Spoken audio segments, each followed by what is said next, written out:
If I do not take a break away from the computer every day and like at different intervals, I literally will get annoyed with simply doing something that I otherwise extremely enjoy, like answering questions.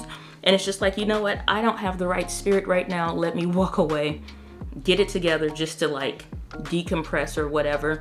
Because I feel like my mind runs a mile a minute when I'm doing stuff, and that just bothers the heck out of me.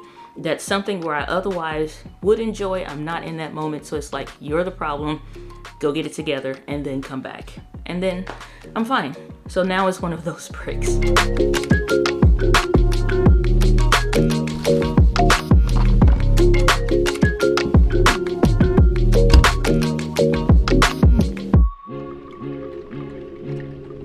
I literally only bought 2 things for Black Friday that had anything to do with video production. That was for my work, and that is number 1, this smartphone stand, because I'm planning to do a ton more Amazon Live videos, and that way I can see the comments versus what I had set up over here, which is fine, but I just wanted something a little different for my desk setup, and so this is what I've been doing lately, and that will fit the bill for me very nicely.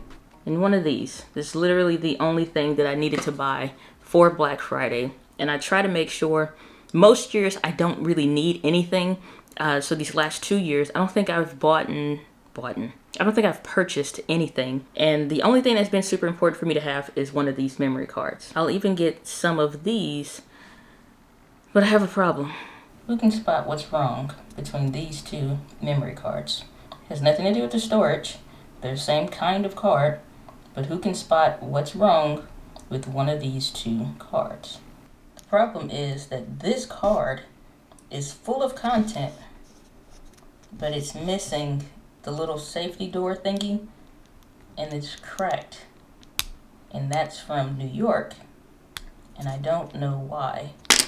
This is precisely why I wanted to make the transition to Sony Tough cards, because they literally take that safety door off of there.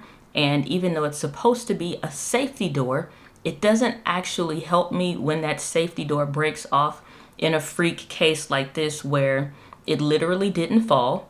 It's not from harsh use or anything like that.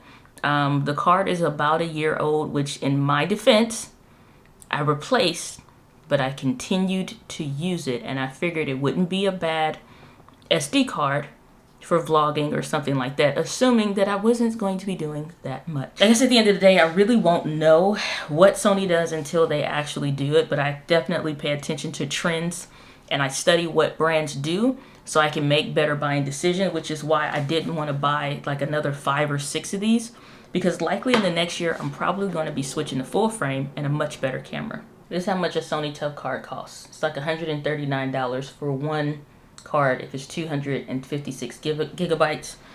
Like $129 is not bad, and if I wanted to get the 128 gigabyte, that would be $69, but they're currently out of stock. So that's the whole thing when it comes to upgrading cameras. It's not just upgrading cameras, it's literally updating everything else when it comes to your SD card readers, because you need something that can read the UHS 2 instead of these UHS 1 cards that are only going to go so fast.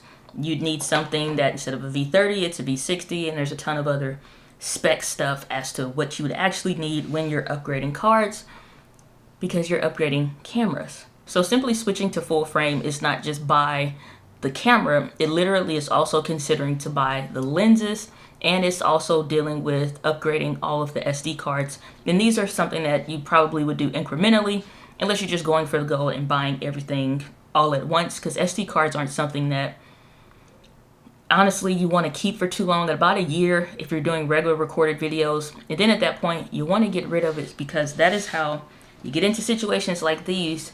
That's literally my worst nightmare, is to have this much data of footage I want on an SD card that I can't get off.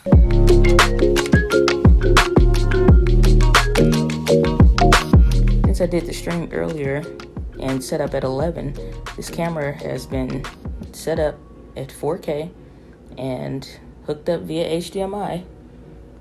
No overheating symbol. This is the ZV-1. Works like a champ.